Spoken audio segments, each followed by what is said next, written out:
রোজা না রাখায় সবচেয়ে বেশি জাহান্নামে নেয় না, নামাজ না পড়ায় সবচেয়ে বেশি জাহান্নামে নেয় না, ওয়াজ মাহফিলে না আসায় সবচেয়ে বেশি জাহান্নামে নেয় না, দান সাদেকা না করায় সবচেয়ে বেশি জাহান্নামে নেয় না, কোরআন তেলাওয়াত না করায় সবচেয়ে বেশি জাহান্নামে নেয় না। তাহলে কিসের সবচেয়ে বেশি জাহান্নামে নেয় মানুষকে?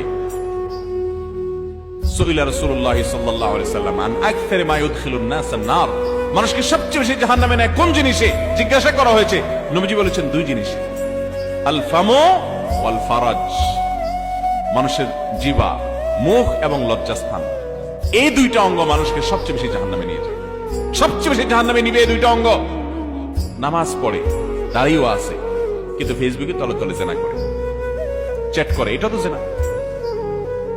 মানে সে কারোর প্রতি আসক্ত, হারাম রিলেশন হয়ে গেছে, এটা মহামারীর আকার ধারণ করে। সবচেয়ে বেশি মানুষ জাহান্নামে যাবে এই পাপের কারণে, অপরাধের কারণে।